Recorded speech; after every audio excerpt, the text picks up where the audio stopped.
RCN Radio.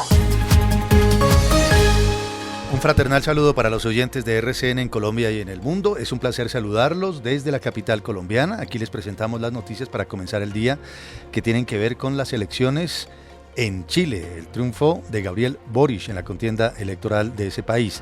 También les estaremos contando de la situación en las bolsas del mundo a propósito de los temores por la propagación de la variante Omicron en Europa y en Estados Unidos.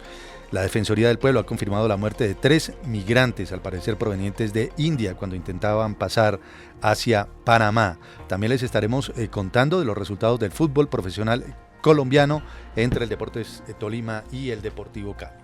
Comencemos entonces con lo que ha ocurrido en Chile. Giro a la izquierda en ese país. Kelly Cabana, buenos días. ¿Qué tal, Juan Manuel? Muy buenos días. Sí, ya distintos líderes de la izquierda internacional, principalmente la latinoamericana, saludaron el triunfo de Gabriel Boric en ese balotaje de las elecciones presidenciales de Chile. Recordemos que el ahora presidente electo había recibido durante su campaña el respaldo de figuras internacionales de la cultura y también de la política. Con el 99,66% de los 46.887 colegios electorales escrutados, Boric obtiene el 55,9% de los votos frente al 44,1% del legislador José Antonio Cast. El de derechista Juan Manuel aceptó la derrota y Boric se comprometió a dar lo de mejor de sí para estar a la altura de este tremendo desafío, según dijo. Yo voy a ser el presidente de todos los chilenos y chilenas, de quienes votaron por mí, de quienes no lo hicieron, de quienes no fueron a votar, porque creo que es importante en este momento que desde la primera magistratura seamos capaces de buscar interpretar a todo Chile. Y para eso también hay que entender que los acuerdos tienen que ser con la gente, tienen que ser con los chilenos y chilenas y no solamente entre cuatro paredes, y a eso nos vamos a dedicar con mucho esfuerzo recorriendo el país. Varios hitos del triunfo de Boric. Juan Manuel, en marzo de 2022, con 36 años, se va a convertir en el presidente más joven de la historia de ese país.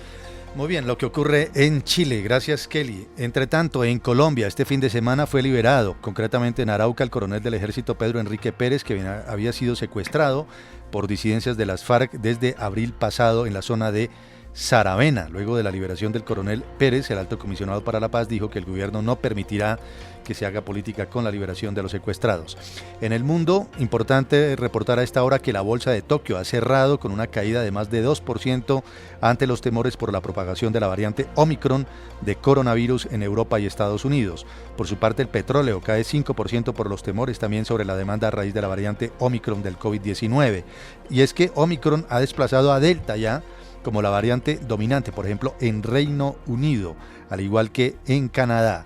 La Organización Mundial para la Salud aseguró que los datos que tienen sobre la gravedad clínica de Omicron siguen siendo limitados. En Colombia, durante las últimas 24 horas se reportó la muerte de 59 personas por COVID-19 y se detectaron un poco más de 2.000 nuevos casos de contagio. En otras noticias, la Defensoría del Pueblo confirmó la muerte de 3 migrantes, al parecer provenientes de la India, entre ellos una mujer y un menor de edad, luego de que la embarcación en la que se transportaban hacia la frontera con Panamá naufragó. 11 personas fueron rescatadas con vida y otras 2 siguen desaparecidas.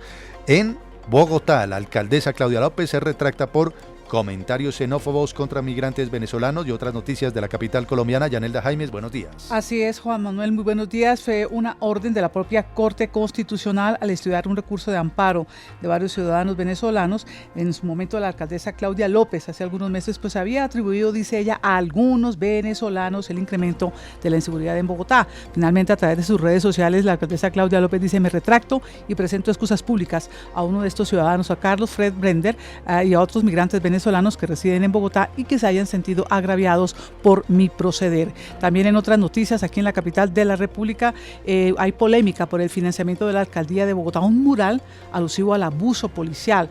También el impuesto predial en Bogotá es noticia. Se dice que para el año entrante aumentaría un 4.9% según la propia Secretaría de Hacienda. Y también otras noticias en materia de inseguridad: la extorsión y el hurto a personas, tanto también como celulares, motocicletas y lesiones personales, son los delitos más comunes, son los delitos de alto impacto que dicen subieron este 2021. También un juez ha tutelado los derechos de los indígenas en Vera que están asentados en el Parque Nacional y ha ordenado a la alcaldía reubicarlos en un término no mayor a 10 días. Por su parte, la unidad de víctimas va a iniciar la segunda fase del retorno de la comunidad indígena en Vera, que está asentada en Bogotá desde hace más de 2 meses. Bueno, hablemos de la primera parte de la final del fútbol profesional colombiano entre el Deportivo Cali y el Tolima, que igualaron en este primer juego de la final. José Fernando Neira. Juan Manuel, buenos días. Así es, se ha igualado el primer partido, los primeros 90 minutos, como dicen los protagonistas. El primer duelo fue disputado en el estadio del Deportivo Cali. Allí el juego terminó 1-1. Harold Preciado abrió la cuenta para el Deportivo Cali y Gustavo Ramírez igualó, como ha sido habitual en los últimos partidos, para el Deportes Tolima.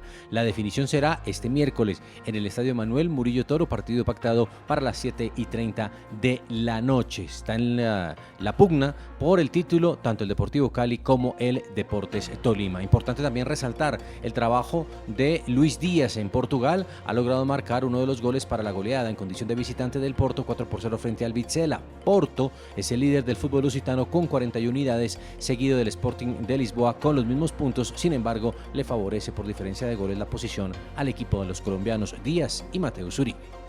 Gracias, José Fernando. Otras noticias de Colombia. Se reporta que 3 policías resultaron heridos tras ser atacados por hombres armados en el municipio de Almaguer, esto en el departamento del Cauca. Por otra parte, se está investigando el asesinato de un líder social en Apartadó, en el departamento de Antioquia, mientras que hombres armados asesinaron a un campesino en zona rural del municipio de Isnos, en el departamento del Huila. Otras noticias del mundo que destacamos a esta hora, Kelly. Noticia esta mañana, Juan Manuel, la tenista china Peng Shuai reapareció y declaró que nunca ha acusado a nadie de abusos sexuales y que su publicación en esa red social de Weibo del 2 de noviembre, recordemos, era un asunto privado sobre el que la gente tiene malentendidos, según un video publicado esta mañana por un medio de Singapur. Recordemos que la tenista había acusado de abusos y agresiones sexuales a un alto dirigente del Partido Comunista. Y es noticia también el Papa Francisco, que expresó su cercanía con el pueblo filipino por la tragedia que viven. Al menos 208 personas murieron tras el paso del tifón Rai, el peor que ha azotado este año ese país, Juan. Gracias, Kelly. Y Capi, muchos hechos que pueden permitirnos echarle una mirada al pasado. Capi Romero, en un 20 de diciembre, los recordamos como si fueran hoy mismo, ¿verdad, Capi? Claro día. Que sí, buen día, Juan Manuel. El 20 de diciembre de 1989, hace 32 años, más de 20.000 militares de Estados Unidos desembarcaron en Panamá con un objetivo: arrestar al general Manuel Antonio Noriega, comandante de las Fuerzas Armadas y gobernante de facto de la nación centroamericana. Diversas fuentes apuntan a que la operación militar Causa Justa dejó entre 500 y 5.000 muertos. Y en el 2015, hace 6 años, en Las Vegas, la señorita Colombia Ariadna Gutiérrez fue nombrada Miss Universo por 3 minutos debido a un error. Luego, el presentador Steve Harvey regresó al escenario para reconocer que se había equivocado y que la verdadera ganadora era la representante de Filipinas. Pasó un día como hoy en nuestra mirada al pasado. Muy bien, estas las noticias para comenzar el día aquí en RCN Radio. Esta y más información en rcnradio.com.